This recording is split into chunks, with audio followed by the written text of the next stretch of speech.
देशात लोकसभा निवडणुकीचा रणसंग्राम सुरू आहे। आपण जर देशाचा विचार केला तर इंडिया आघाडी आणि महायुती यांच्यामध्ये जोरदार टक्कर होत आहे। रायगड मतदारसंघामध्ये सुनील तटकरे आणि अनंत गीते यांच्यामध्ये मुख्य लढत होणार आहे। रायगड जिल्हा शिवसेनेचे जिल्हा संपर्क प्रमुख प्रकाश देसाई आपल्या मॅक्स महाराष्ट्रावर एक्सक्लुझिव्ह आहेत। सर, मॅक्स महाराष्ट्रामध्ये आपलं सर्वप्रथम स्वागत। एकूणच आपण बघतोय की रायगड लोकसभा मतदारसंघामध्ये जी निवडणूक होते, महायुतीचे सुनील तटकरे विरुद्ध महाविकास आघाडीच्या अनंत गीते यांच्यामध्ये लढत होत आहे। अनंत गीते हे सुनील तटकरेंना आव्हान ठरतील का, कसं बघता? एकूणच मुळात अनंत गीते सुनील तटकरेंना आव्हान एका वाक्यात सांगायचं जर आव्हान ठरू शकतच नाहीत मुळात, कारण मागच्या निवडणुकीमध्ये बघितलं आपण तर मी स्वतः त्यावेळेला जिल्हा प्रमुख होतो आणि लोकसभेच्या तोंडावर मला वाटतं मी राजीनामा दिला होता जिल्हा प्रमुख पदाचा। शिवसेना एकत्र होती, परंतु जी उदासीनता अनंत गीते व्यक्ती म्हणून जी आम्हाला त्यावेळेला मतदारांमध्ये दिसली ती इतकी भयानक होती की उच्च पदाधिकारी देखील खूप साशंक होते की ही निवडणूक अनंत गीते लढतायत शिवसेनेच्या माध्यमातून, तर यावेळेला अनंत गीतेंना किती लोकांचा पाठिंबा मिळेल, लोकांचं सहकार्य मिळेल, हाच मुळात त्यावेळेला प्रश्न होता। आणि घडलंही तसंच। त्यावेळेला तटकरे चांगल्या मताधिक्याने निवडून आले आणि यावेळची परिस्थिती तर फार वेगळी आहे। यावेळेला न भूतो न भविष्यती संपूर्ण अधिकृत शिवसेना म्हणजे आमची शिवसेना आणि त्याचबरोबर आत्ताच अजितदादांची अधिकृत राष्ट्रवादी बरोबर घेऊन भारतीय जनता पार्टी संपूर्ण महाराष्ट्र ते ढवळून काढलेलं आहे आणि महाराष्ट्रामध्ये अतिशय चांगलं वातावरण झालेलं आहे। आता मुळात मला तर रायगड जिल्ह्यामध्ये कोण विरोधक दिसतच नाही आहेत, अशी परिस्थिती आहे। एकूणच जर आपण बघितलं तर सुनील तटकरे यांच्यासाठी मतदारसंघामध्ये सध्या कसं वातावरण आहे? आपण शिवसेनेचे रायगड जिल्हा संपर्क प्रमुख आहात। मतदारसंघामध्ये आपण गावोगावी किंवा सर्वत्र फेरफटका मतदारसंघात मारताय, कसं वातावरण सध्या दिसतंय? कौल कुणाला आहे? निश्चितच कौल सुनील तटकरे यांना आहे। महायुतीच्या माध्यमातून सुनील तटकरे हे आमचे उमेदवार आहेत। शिवसेनेची फार मोठं प्राबल्य ह्या रायगड जिल्ह्यामध्ये आहे आणि केवळ प्राबल्य नाही तर 3 वेळा निवडून आलेले एक कार्यसम्राट आमदार भरतशेठ गोगावले की ज्यांच्या जीवावर अनंत गीते रायगडमधून निवडणूक लढवत होते मागच्या वेळेला, तर त्याच्याही अगोदर ते भरतशेठ गोगावले आज या महायुतीमध्ये आहेत, म्हणजे शिवसेनेच्या माध्यमातून आहेत। त्याचबरोबर महेंद्रशेठ दळवीसारखा अतिशय चांगला कार्यसम्राट नेता आणि आमदार, अलिबाग मुरुडचे आमदार, ज्यानं 35 ते 40 हजार मतांनी जवळजवळ शेतकरी कामगार पक्षाचे पंडित शेठ पाटील यांचा मागच्या वेळेला पराभव केला विधानसभेला, लोकसभेला नाही, विधानसभेला पराभव केला आणि शेतकरी कामगार पक्षाचं असलेलं प्राबल्य ह्या रायगड जिल्ह्यामधलं जे संपूर्ण संपुष्टात आणलं। अशा मोठ्या ताकदी ज्या आहेत त्या मोठ्या ताकदी जवळजवळ सगळ्या आज महायुतीच्या माध्यमातून सुनील तटकरे साहेबांच्या बरोबर आहेत। आपण जर बघितलं तर सुधागड तालुक्यामध्ये शिवसेनेची फार मोठी ताकद आहे। आज क्रमांक 1 नंबरची परळी ग्रामपंचायत असेल, पाली नगरपालिका असेल, त्याच्यानंतर ह्या सगळीकडे आम्ही सगळे एकसंघपणे काम करायला लागला। मला अपेक्षित नव्हतं एवढं चांगलं मनोमिलन भारतीय जनता पार्टी, शिवसेना आणि राष्ट्रवादी काँग्रेस पार्टीचं झालेलं आहे। सोबत RPI देखील कामाला लागलेली आहे आणि RPIचे कार्यकर्ते देखील घराघरात चौकामध्ये मिटिंग्स घेत आहेत। अतिशय उत्स्फूर्त असं वातावरण संपूर्ण तालुक्यामध्ये आहे। पहिल्या फळीचे सर्व कार्यकर्ते प्रत्येक गावगाव पिंजून काढत आहेत आणि त्याच विरोधात जर आपण बघितलं तर उभाटा आणि जी राहिलेली काँग्रेस, राहिलेले राष्ट्रवादी यांचा जो उमेदवार अनंत गीते आहेत, या अनंत गीतेंचा कुठेही गावगाव प्रचार होताना आपल्याला दिसत नाही। म्हणजे ही उत्स्फूर्तता या उन्हातानामध्ये 40, 41, 42, 43चं तापमान असताना देखील कार्यकर्ते संपूर्ण तालुका पिंजून काढतात। हे केवळ सुधागड तालुक्याबद्दल म्हणत नाही आहे मी, संपूर्ण रायगड जिल्ह्यामध्ये हे घडतं आहे। प्रत्येक ठिकाणी मोठमोठ्या सभा होत आहेत आपण जर पाहिलं की अलिबागची ज्यावेळेला जाहीर सभा पहिली झाली, ज्यावेळेला फॉर्म भरला तटकरे साहेबांनी, त्यावेळेला जवळजवळ 2 तास अलिबागमध्ये प्रवेश मिळत नव्हता, कार्यकर्त्यांना पोचायला मिळत नव्हता. एवढा मोठ्या संख्येनं तटकरेंचे समर्थक म्हणजे कुठल्या पक्षाचे असोत, शिवसेनेचे असोत, राष्ट्रवादीचे असोत किंवा भारतीय जनता पार्टीचे असोत, सगळे एक दिलाने आणि एक मतानं सगळे कामाला लागलेले आपल्याला दिसले. एकूणच महायुतीच्या उमेदवाराची प्रचाराची धुरा जिल्हा संपर्क प्रमुख शिवसेना म्हणून आपल्याकडे आहे. मतदारांसोबत आपण कसा संवाद साधता, एकूणच महायुतीच्या उमेदवारांना सुनील तटकरेंना निवडून आणण्यासाठी प्रचाराची रणनीती काय? प्रचाराची रणनीती जी असते, ज्या पद्धतीनं आत्तापर्यंत होती त्याच पद्धतीची आहे. पहिल्या फळीचे सर्व कार्यकर्ते, तालुकास्तरीय नेते मंडळी ही सर्व गावोगाव पिंजून काढतच आहेत. माझ्या स्वतःच्या फार्म हाऊसवर 2 मोठ्या सभा नुकत्याच सर्वप्रथम आम्ही शिवसेनेची एक सभा घेतली, मिटिंग घेतली. अतिशय चांगला उत्स्फूर्त प्रतिसाद होता. त्यानंतर आम्ही महायुतीची म्हणजे जिल्हा परिषदेची आणि काही जिल्हा परिषद सदस्य, माजी जिल्हा परिषद गीता पालरेचा, रवींद्र देशमुख ही मंडळी होती आणि संपूर्ण महायुतीची अशी आम्ही ती मीटिंग घेतली आणि तिला अतिशय असा उत्स्फूर्त असा प्रतिसाद इथे आम्हाला मिळाला होता. आणि त्यानंतर आमची सर्व मंडळी गावोगाव अतिशय चांगलं एक टाईम टेबल तयार करून सगळीकडे फिरतायत आणि चांगलं काम करतायत असं निदर्शनात येते. आणि माझ्या मनात यत्किंचितही शंका नाही आहे की लाखाच्या फरकानं किमान आणि सुनील तटकरेंचा विजय हा निश्चित आहे. याच्याबद्दल मनात कुठलीही शंका ठेवण्याचा प्रश्न येत नाही. सुनील तटकरे यांच्या मांडीला मांडी लावून आपण काम केलं होतं. गेले अनेक वर्ष आपण त्यांच्यासोबत काम केलेलं आहे. मधल्या काळामध्ये आपण त्यांच्यापासून फारकत घेत तुम्ही शिवसेनेमध्ये म्हणजे उद्धव ठाकरे शिवसेनेमध्ये तुम्ही होतात. आता त्यांच्यासोबत काम करतानाचा काय अनुभव आहे, कसं वाटतंय तुम्हाला? मागील 12 वर्ष जवळजवळ मी तालुका अध्यक्ष म्हणून राष्ट्रवादी काँग्रेस पार्टीमध्ये काम केलं. एकसंघ राष्ट्रवादी काँग्रेस पार्टी ज्या वेळेला शरद पवार साहेबांच्या नेतृत्वाखाली होती त्यावेळेला, आणि त्यावेळेला तालुक्याचा अध्यक्ष म्हणून काम केलं. त्याच्यानंतर समन्वय समितीचा म्हणून 5 वर्ष काम केलं. आणि ते काम करत असताना एक उत्स्फूर्त नेता म्हणून तटकरे साहेबांच्याबद्दल अनुभव आला. अतिशय चांगलं काम चाललेलं होतं. परंतु थोडंसं स्थानिक लेवलला काही डिस्प्यूट्स निर्माण झाले आणि मग पक्षातून बाहेर पडावं लागलं. हे स्थानिक याच्यामध्ये तटकरे साहेबांचा कुठल्याही प्रकारचा कुठलाही हे नाही आहे, त्यांचा कुठलाही सहभाग या विषयामध्ये नव्हते. स्थानिक लेवलची काही धुसफूस होती आणि त्याच्या माध्यमातून आम्ही काही मंडळी बाहेर पडलो, काही म्हणजे बरीच मंडळी बाहेर पडलो. आणि मग वेगळी निवडणुका लढलो, जिल्हा परिषद लढलो, पंचायत समिती लढलो आणि एकाकी लढलो. शिवसेनेच्या माध्यमातून आम्ही त्यावेळेला जिल्हा परिषदेची सीट्स काढली, त्यावेळेला आम्ही पंचायत समितीही घेतली. हे सगळं आम्ही त्यावेळेला करून दाखवलं, केलं आम्ही त्यावेळेला. म्हणजे आमची एक वेगळी ताकद होती.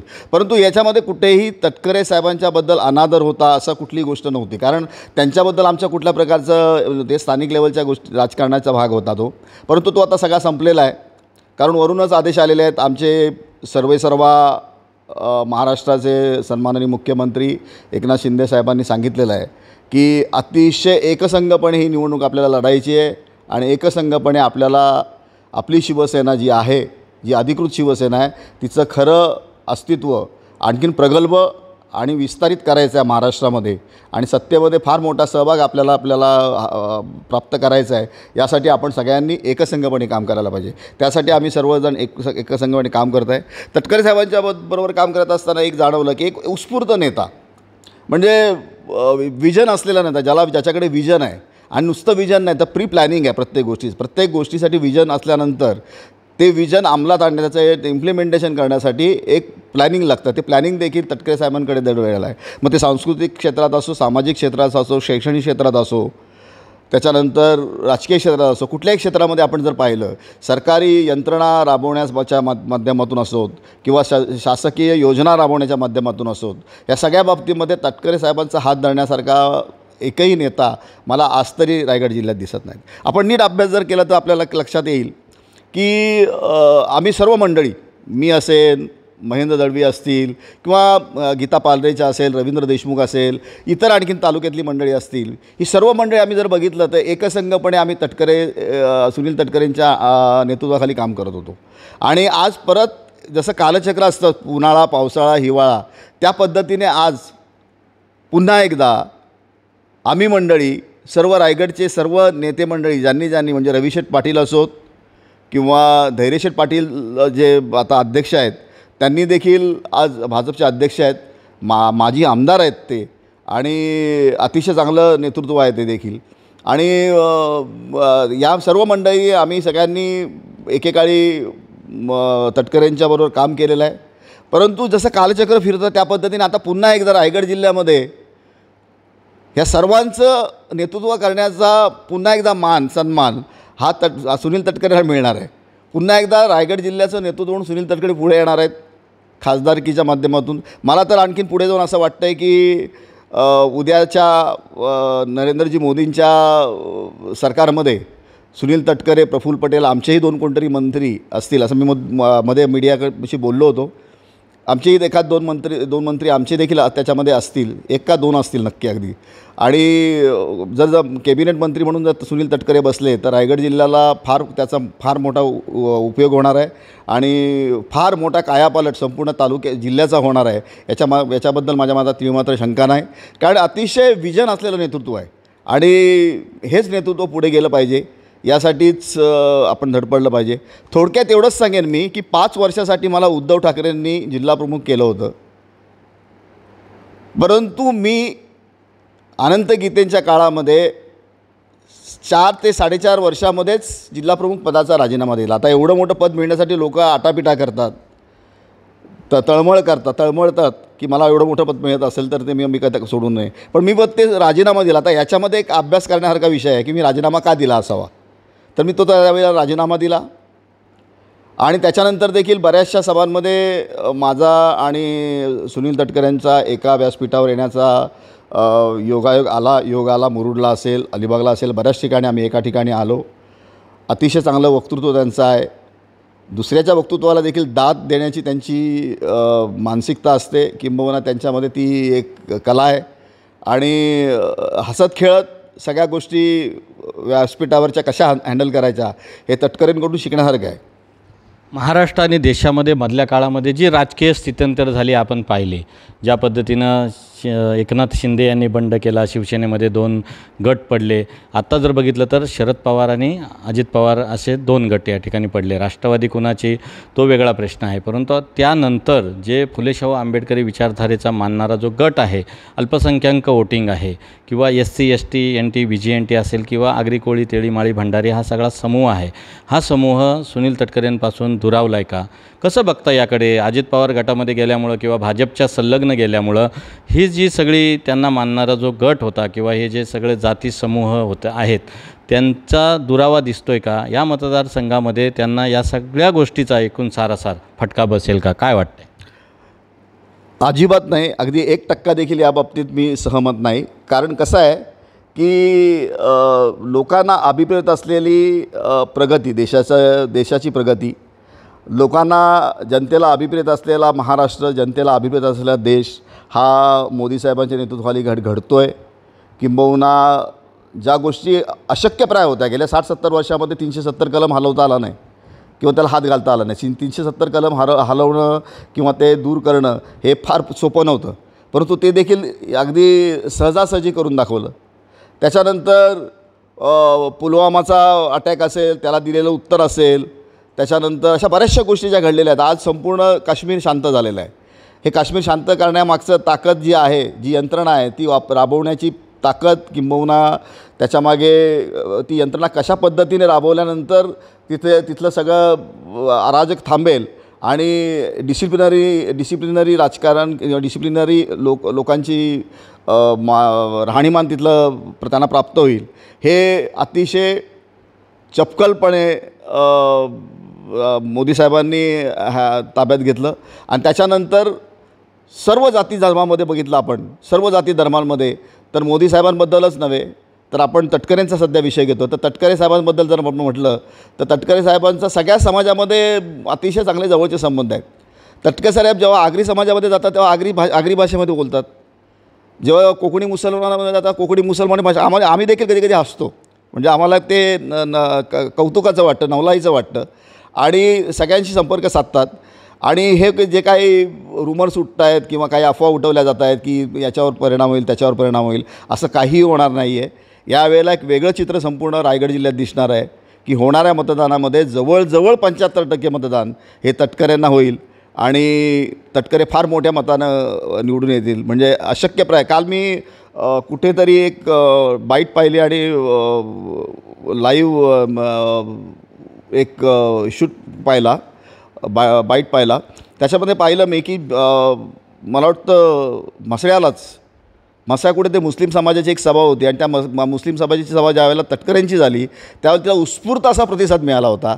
आणि काल 15 ते 17 माणसं फक्त बसलेली होती आनंद गीतेंच्या सभेला आणि माणसं नाहीत म्हणून आनंद गीतेंची चेहरा पडला होता. मी त्यांच्याबद्दल वाईट बोलणार नाही कारण ते ज्येष्ठ नेते आहेत आणि महाराष्ट्राची संस्कृती आहे की कुठल्या ज्येष्ठ नेत्याबद्दल काही स्टेटमेंट करणं चुकीचं. परंतु जी वस्तुस्थिती आहे थोडं वाईटही वाटलं की आनंद गीतेंना इतका वाईट प्रतिसाद लोकांचा मिळतो आहे. किंबहुना त्यांना ऐकून तरी लोकांनी घ्यायला पाहिजे होती, ही अपेक्षा होती. मुस्लिम बांधवांनी ऐकून तरी घ्यायला पाहिजे होतं, पण तेही दिसलं नाही. आगरी समाजाचं म्हटलं तर आगरी समाजाचा कार्यकर्ता पेटून काम करतो आहे. तेळी माळी गवळी कुठल्याही समाजाची लोकं असोत, मनापासून काम करत आहेत, मनापासून उत्स्फूर्ततेने. त्यांना सगळ्यांना असं वाटतं की तटकरेच चांगलं करतील. मला असं वाटतं की मागच्या वेळेला ज्या 6 वेळेला आनंद गीते जे निवडून आले खासदारकीला, त्याला कारण असं असावं कदाचित की ह्या 6 वेळच्या कालखंडामध्ये खासदारकीच्या निवडणुकीकडे कोणी इतरांनी अतिशय सिरियसनेस दाखवून बघितलंच नाही आणि त्याच्यामुळे आनंद गीतेंना त्यांचं यश ते सहजासहजी प्राप्त झालं. त्यांना जो समोरचा प्रतिस्पर्धी पाहिजे होता तो खऱ्या अर्थानं चांगल्या पद्धतीचा दिला असता तर लोकांनी असं सहजासहजी दिलं नसतं. एक चांगला माणूस, गोडा माणूस, एक शांत माणूस म्हणून आत्तापर्यंत आनंद गीतेंना मतदान झालं. कर्तबगार म्हणून अजिबात मतदान झालं नाही किंवा कुठल्या योजना आणल्यात, कुठलं विजन आहे, कुठलं प्लॅनिंग आहे म्हणून त्यांना मतदान झालं असं बिलकुल कुठे कधी दिसलं नाही. फक्त एक व्यक्ती म्हणून त्यांना मतदान झालं. ह्याच्या उलट तटकरे विरोधी म्हणून खासदार होते, आता विरोधी पक्षाचे खासदार म्हणून त्यांनी काम केली, 5 वर्षे केली. ते करताना देखील त्यांच्या प्रत्येक कामामध्ये त्यांच्या प्रत्येक जे त्यांनी इम्प्लिमेंटेशन केलं, कामाचं केलं, त्याच्यामध्ये प्रत्येक ठिकाणी त्यांच्यामध्ये विजन दिसलं होतं. किंवा विरोधक खासदार असून देखील त्यांनी एवढ्या पद्धतीने चांगलं काम केलेलं आहे की त्याची दखल निश्चितच केंद्रात घेतली जाईल याची मला खात्री वाटते.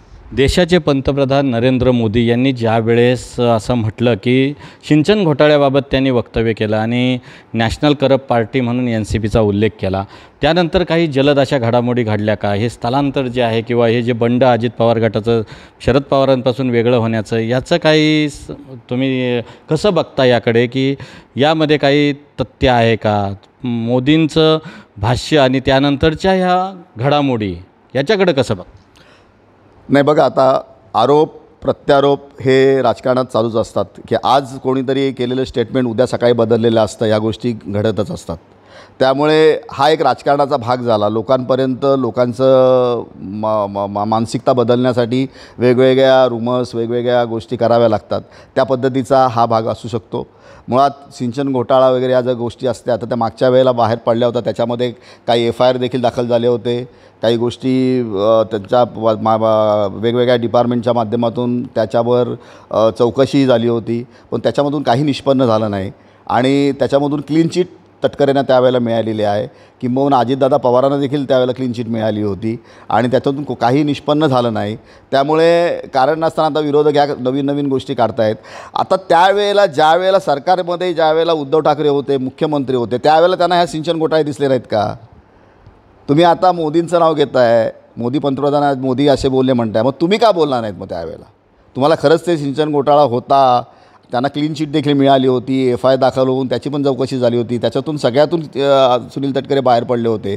असं पडल्यानंतर देखील तुम्ही मग त्यावेळेला मग का पुन्हा आवाज उठवला नाही? जर तुम्हाला खरंच वाटत होतं आणि त्याचा आता तुम्ही रुमर्स का उठवता? आत्ता कारण नसताना त्याचं भांडवल करण्याचा प्रयत्न का करताय? महाराष्ट्रामध्ये ज्या पद्धतीनं शिंदे गट असा जो फुटीर गट तयार झाला, त्यावेळेस आपण जर बघितलं तर ज्या पद्धतीनं तो 2 गट त्या ठिकाणी पडले, तर आता त्याचा शिंदे गटाचं आपण जर नीट विचार केला, अभ्यास केला तर मग आदिती तटकरे यांना पालकमंत्री होऊ नये, करू नये अशा पद्धतीची त्यावेळेस शिंदे गटानं एक ठिणगी टाकली आणि त्याचं पूर्ण शिवसेनेमध्ये 2 गट पडण्यामागचं हे देखील कारण म्हटलं जातं की तटकरे यांच्यामुळं की आम्हाला न्याय मिळत नाही, पालकमंत्री असताना आम्हाला योग्य न्याय मिळत नाही आणि ते बंडाचं खूप मोठी ठिणगी पडली आणि त्याचं महाराष्ट्रामध्ये त्याचा उठाव झाला.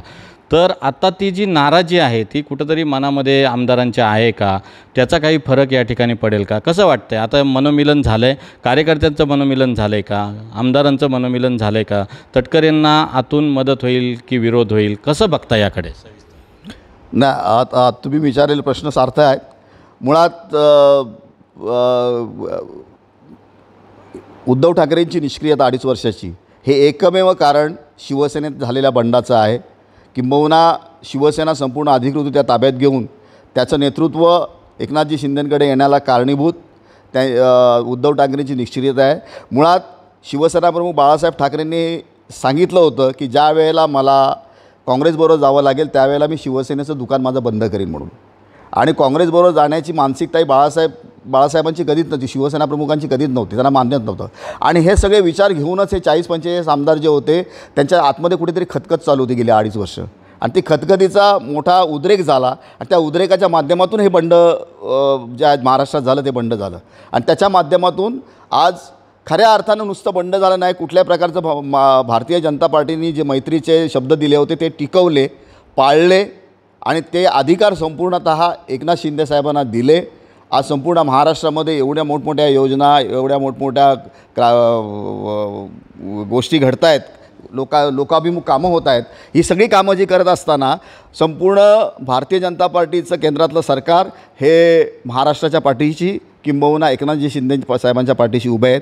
प्रश्न राहिला पालकमंत्रीपदाचा या छोट्या मोठ्या ज्या गोष्टी असतात ह्या घरात देखील घडतात. लहान भाऊ मोठ्या भावाला हे मला पाहिजे, मला हे त्याला ते पाहिजे, ह्या गोष्टीवरून घरात देखील होतात. त्या पद्धतीच्या ज्या गोष्टी होत्या त्या संपलेल्या गोष्टी आहेत. आज भरतशेठ गोगावले लोकसभेच्या निवडणुकीनंतर मंत्री होतील हे माझं स्वप्न आहे असं स्वतः सुनील तटकरे आपले इथले उमेदवार आपले जे आहेत आता लोकसभेचे सुनील तटकरे महायुतीचे उमेदवार ते स्वतः भाषणामध्ये सांगतात की हे माझं स्वप्न आहे की निवडणूक झाल्यानंतर त्वरित भरतशेठ गोगावले मंत्री व्हावेत. आणि आता एवढं मोठं मन जर आमच्यामध्ये जर एकमत नसतं झालं, आमच्यामध्ये मनोमिलन झालं नसतं तर ते तटकरेंनी बोलून दाखवलं नसतं. त्यामुळे कुठल्या प्रकारचं फसवणूक कोणाची होणार नाही, कुठल्या प्रकारचं कोणाचा दगाबाजी होणार नाही, दगाफटका होणार नाही. सुनील तटकरे हे महायुतीचेच उमेदवार नव्हेत, ते शिवसेनेचे देखील उमेदवार आहेत, ते RPIचे देखील उमेदवार आहेत, ते सर्व मित्रपक्षांचे देखील उमेदवार आहेत, ते भारतीय जनता पार्टीचे उमेदवार आहेत. आज भारतीय जनता पार्टीचे कार्यकर्ते, नेते मंडळी, आमदार उन्हातानाची पर्वा न करता रविशेठ पाटलांसारखा वयोवृद्ध माणूस, एवढ्या मोठा माणूस उन्हाचा तानाचा विचार न करता गल्लोगल्ली फिरतायत, घरोदारी फिरतायत एवढे मोठे नेते देखील. याच्यातून आपल्याला या सगळ्या प्रश्नांची उत्तरं मिळत आहेत. मी मुलाखतीच्या शेवट जातो. धैर्यशील पाटील जे शेतकरी कामगार पक्षाचे एक आक्रमक आणि अभ्यासू नेते म्हणून होते, ते आता भाजपमध्ये आले. त्यांना तसा देवेंद्र फडणवीसांनी किंबहुना शब्द दिला असं म्हटलं जातं आहे की तुम्हाला लोकसभेची निवडणूक लढवण्याची संधी दिली जाईल. ती संधी त्यांना मिळालेली नाही. अनेक प्रचारसभा देखील झाल्या आणि त्यांनी त्यावेळेस सुनील तटकरे यांच्यावर देखील भाजपच्या नेत्यांनी खूप मोठा टीकास्त्र सोडले, हल्लाबोल केला होता. ती जी कार्यकर्त्यांमध्ये जी अपेक्षा होती की धैर्यशील पाटील भाजपचे रायगड लोकसभा लढवतील आणि आम्ही त्यांना निवडून आणू, ती नाराजी कार्यकर्त्यांमधली दूर झाली का? मला एक सांगा, महाविकास आघाडीच्या आजही म्हणजे आत्तापर्यंत देखील कालपर्यंत देखील जागा वाटपामध्ये एकमेकावर टीका टिप्पणी किंवा कुरघोडी करणे किंवा चिखलफेक करणे हे चालू होतं. तर तसला प्रकार नको होता. तिकीट मला मिळालं आणि हा हक्क आहे, हा लोकशाहीमध्ये प्रत्येकाचा हक्क आहे. किंबहुना मी श्रेष्ठ आहे हे धैर्यशील पाटलांना दाखवणं किंवा मला तिकीट मिळालं पाहिजे, मी एका मोठ्या पक्षाचा नेता आहे, अध्यक्ष आहे, तर मला तिकीट मिळालं पाहिजे अशी भावना व्यक्त करणं किंवा मागणी करणं चुकीचं नाही, लोकशाही आहे ही. परंतु सारासार वृत्ती बघून, सारासार मानसिकता बघून किंवा लोकांचा अभिप्राय घेऊन, जनतेचा अभिप्राय घेऊन, नेतेमंडळीचा अभिप्राय घेऊन कशा पद्धतीची मांडणी केली पाहिजे. कारण आता मोदींनी किंवा सर्व वरिष्ठ नेत्यांनी सांगितलं की अब की बार 400 पार, म्हणजे 400च्या वरती सीट्स आज आपल्याला हासिल करायचे आहेत अशा प्रकारचा संदेश वरून आला आहे. त्यामुळे वरूनच आदेश आहेत मग तो आदेश अजितदादांकडून असो, तो आदेश आमच्या एकनाथ शिंदे साहेबांकडून असो, तो आदेश मोदी साहेबांकडून, अमित शाह साहेबांकडून असो, आदेश हा आहे की इथे एकसंघपणे सगळ्यांनी टिकून काम करायचं आहे, एकसंघपणे राहायचं आहे आणि एकसंघपणे आपण सत्ता हासिल करायची आणि सत्ता हासिल केवळ करायची नाही, खऱ्या अर्थानं हा महाराष्ट्र घडवायचा आणि खऱ्या अर्थानं हा देश घडवायचा. संविधान आणि लोकशाही धोक्यात आहे म्हटलं जातं. इंडिया आघाडी असेल, महाविकास आघाडी असेल, याच्याकडून जे भाजपची ज्या पद्धतीनं वक्तव्य उघड होतात, पूर्वी गुप्त वक्तव्य होते किंवा रणनीती आखली जायची, आता संविधान बदलणार आहोत, 400 पार व्हायचं आहे, हे सगळं काय आहे, याच्यामध्ये काय तथ्य वाटतंय, कसं बघता याकडे? आपणही देखील बहुजनांचे नेते. मला नवल वाटतं या गोष्टीवर. या गोष्टीत कुठल्याच प्रकारचं अजिबात तथ्य नाही आहे. मुळात स्वतः या देशाचे पंतप्रधान ओरडून सांगतायत की जोपर्यंत सूर्यचंद्र अस्तित्वात आहेत तोपर्यंत भारतीय राज्यघटनेला कोणीही कुठल्या प्रकारचा हात लावू शकत नाही. किंबहुना एक समर्थ संविधान आपलं आहे जे खऱ्या अर्थानं हा देश घडवतं आहे, खऱ्या अर्थानं या देशातलं गावगाव घडवतं आहे, सर्वसामान्यांचे अधिकार त्यांना देतं आहे, सर्वसामान्यांना घडवतं आहे, सर्वसामान्यांचं एक प्रबळ अशी ताकद संपूर्ण देशामध्ये तयार करतं आहे. असं असताना हे संविधान बदलण्याचा विषयच येत नाही आहे. आणि प्रत्येक नेता, मग तो भारतीय जनता पार्टीचा असो, राष्ट्रवादीचा असो, शिवसेनेचा असो, तो ताकदीनं प्रत्येकाने, जोपर्यंत या पृथ्वीवर सूर्यचंद्र दिसतोय तोपर्यंत बाबासाहेब आंबेडकरांनी दिलेलं संविधान बदलण्याचा कुठलाही विचार कोणाच्या मनात कधी येऊ शकत नाही आणि हे घडणंच शक्य नाही. आपण राजकीय क्षेत्राबरोबरच सामाजिक, सांस्कृतिक, शैक्षणिक, कला, क्रीडा या क्षेत्रामध्ये देखील अग्रेसर राहून काम करता. अनेक माणसं रायगड जिल्ह्यामध्ये जोडलेली आहेत, महाराष्ट्रात जोडली आहेत. लोकसभा निवडणुकीत या सगळ्या माणसांच्या संपत्तीचा सुनील तटकरे यांना किती फायदा? जो संपर्क, जनसंपर्क असतो, ही एक प्रकारचं मोठा काय म्हणतात त्याला, संपत्ती आहे. आणि ही वेगवेगळ्या ज्या वेळेला तुम्ही कार्यक्रम राबवता किंवा कार्यक्रम राबवून त्या लोकांच्या जवळ जाता, ज्या वेळेला लोकांच्या जवळ जातात त्या लोक तुमच्या जवळ आलेली असतात. त्यामुळे तुमचं एक समाजामध्ये एक प्रतिमा निर्माण झालेली असते. आणि मग समाज त्यावेळेला असं बघत असतो, गरज नाही आहे मला मी प्रत्येक घराच्या चुलीजवळ जायला पाहिजे, पण प्रकाश देसाई आज कुठे आहे किंवा प्रकाश देसाई आज कोणाच्या पाठीशी असणार आहे ह्याचा विचार करणारा फार मोठा वर्ग संपूर्ण केवळ इथेच नाही, मुरुड घ्या तुम्ही, अलिबाग घ्या, पेण घ्या, इथं मी बघितलेलं आहे. त्या मुरुडची नगरपालिका मागच्या वेळेला मी स्वतः माझ्या नेतृत्वाखाली लढवली गेली होती. माझ्याबरोबर मला सहकारी म्हणून माझ्या आमदार महेंद्रशेठ दळवी, मोठ्या दिलाचा माणूस, ताकदीचा माणूस, यांनी मला अतिशय चांगल्या ताकदीने मला त्यावेळेला पाठिंबा दिला होता. स्वातंत्र्य काळापासून आत्तापर्यंत शिवसेना एका हाती सत्ता कधी मिळाली नव्हती, पण मुरुडची सत्ता आम्ही त्यावेळेला घेतली आणि ती मी घेऊ शकलो आणि ती घेऊन दाखवली आपण त्यावेळेला. अशी मानणारी माणसं आहेत, त्याचा नक्की फायदा आता या निवडणुकीमध्ये होणार आहे आणि तो आम्ही करून घेणार आहोत. एकूणच आपण बघतोय की महायुतीच्या काळामध्ये आपण विकास कामांवर देखील बोललं पाहिजे. मुलाखतीमध्ये मॅक्स महाराष्ट्र नेहमीच विकास कामांना, जनतेच्या मूलभूत पायाभूत नागरी सुविधांवर बोलतं, जनतेच्या प्रश्नावर बोलत असतो. विकास कामं आणि जी आता तटकरे साहेब असतील त्यांच्याकडून अपेक्षित विकास कामं काय, कोकणाच्या विकासासाठीची संकल्पित विकास कामं काय असावीत, आत्तापर्यंत महायुतीने केलेली विकास कामं काय, याच्यावर थोडक्यात सांग. तटकरे साहेबांच्या माध्यमातून मी सांगितल्याप्रमाणे केंद्र शासनाचा जो आता एक्सप्रेस हायवे हा तयार होणार विकास कामांचा ज्याच्यावरून विकास कामांची वाहतूक इतकी जोराने चालू होईल, ताकदीने चालू होईल की या माणसाकडे विजन आहे, या माणसाकडे प्री प्लॅनिंग आहे. आणि जे प्लॅनिंग आणि जे विजन मोदी साहेबांना अभिप्रेत आहे ते विजन आणि ती शार्पनेस जो असतो तो शार्पनेस किंवा काय म्हणता येईल अशा सर्व ज्या गोष्टी आहेत, एक अष्टपैलू व्यक्तिमत्व म्हणता येईल असं संपूर्ण सुनील तटकरेंकडे आहे. ते खऱ्या अर्थानं कॅश करण्याची वेळ आत्ता आलेली आहे ह्या निवडणुकीनंतर. कारण आता आम्ही सत्तेत असणार आहोत, सुनील तटकरे स्वतः सत्तेत असणार आहेत. मी जर देवाला प्रार्थना करतो आहे की आम्हाला रायगडला मंत्री हवा आहे आणि ते जर घडलं तर रायगडचा कायापालट नक्की होईल आणि विकास कामाची गंगा इकडे येईल, याच्याबद्दल मनात कुठल्यापणाची शंका असण्याची गरज नाही. त्याच्यानंतर इथलंही राजकारण बदलेल, संपूर्ण विधानसभेचं राजकारण बदलेल, त्याच्यानंतर जिल्हा परिषद पंचायत समितीचं राजकारण बदलेल, ग्रामपंचायतीचं राजकारण बदलेल, अशा सगळ्या पद्धतीनं नगरपालिकांचं राजकारण बदलेल आणि लोकांना अभिप्रेत असलेलं महायुतीचं लोकाभिमुख सरकार प्रत्येक स्थानिक स्वराज्य संस्थांच्या ठिकाणी आपल्याला दिसेल. एक शेवटचा प्रश्न असा आहे की देशामध्ये नरेंद्र मोदींचं सरकार आलं, लोकसभेमध्ये सुनील तटकरे जर निवडून आले तर भविष्यामध्ये अशी चर्चा मतदारसंघामध्ये आहे की पेन सुधागड रोहा मतदारसंघामध्ये आपल्याला विधानसभा निवडणुकीत लढवण्याची संधी मिळाली पाहिजे. ही गेल्या 1 वर्षभरापासून ही चर्चा आहे. या चर्चेकडे तुम्ही कसं बघता? संधी मिळाली तर काय? वसंतराव ओसवाल आणि तटकरेंच्या नेतृत्वाखाली काम करत असताना जमिनीवर पाय ठेवून आत्तापर्यंत काम केलं, मनापासून काम केलं, लागेल ते योगदान देऊन काम केलं, करत राहिलो. गेले 30 वर्ष लोकांमध्ये 25 वर्ष काम करत असताना लोकांमध्ये कुठल्या प्रकारच्या पदाची अपेक्षा केली नाही किंवा मी ज्या वेळेला राष्ट्रवादीतून शिवसेनेत प्रवेश केला त्याला मला खूप सिनियर्स मंडळी होती. किशोर जैन होता, त्याच्यानंतर सुरेंद्र म्हात्रे होता, अशी बरीचशी मंडळी होती. परंतु त्यांना सगळ्यांना बाजूला ठेवून माझा उद्धव ठाकरेंनी मला जिल्हाप्रमुख पदावर पाठवलं. आणि जर भविष्यामध्ये ही संधी जर मला मिळाली आणि आदेश मिळाले एकनाथ शिंदे साहेबांकडून आणि माझ्या सहकाऱ्यांकडून तर निश्चित ही निवडणूक लढवायला मी तयार आहे. परंतु नाही मिळाली म्हणून नाराज होणार नाही.